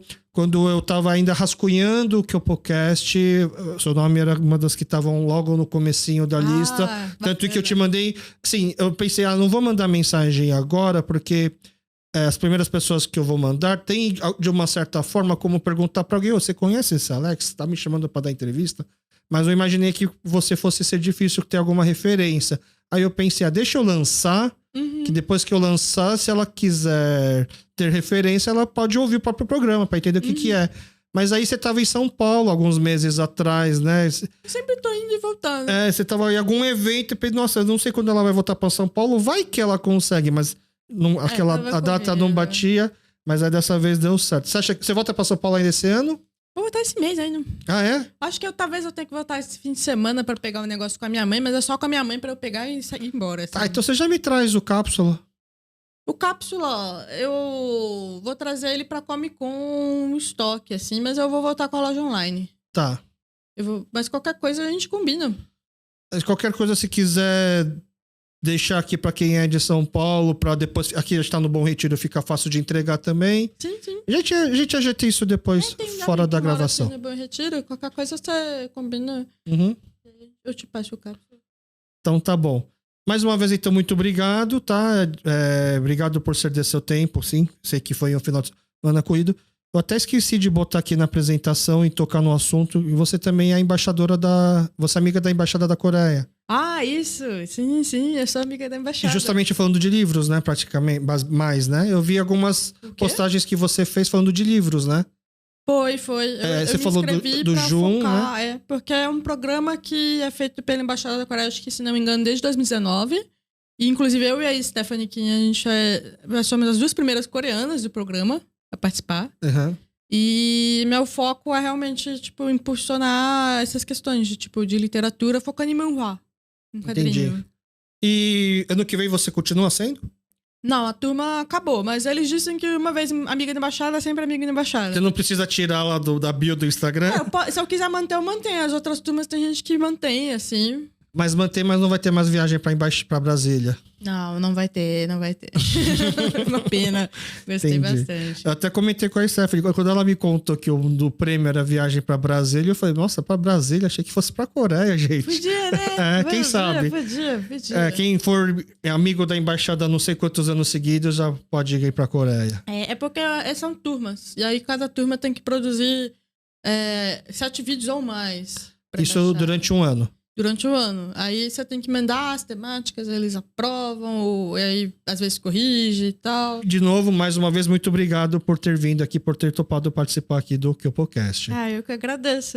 Gosto muito do Kyopocast. Obrigado. Porta sempre aberta. Sempre que você estiver em São Paulo, quiser vir tomar um café, contar novidades, microfones abertos, tá bom? Sim, passa. E muito obrigado para você que ficou com a gente até o final. Nos encontramos de novo na próxima quarta. Valeu! E esse foi mais um episódio do Kyopocast. Espero que tenham gostado e muito obrigado a você que ficou até o final. Por favor, deixe seu comentário, críticas e sugestões nas nossas redes sociais, Facebook e Instagram, @Kyopocast, ou mande um e-mail pra gente, kyopocast@gmail.com. Muito obrigado e até o próximo episódio.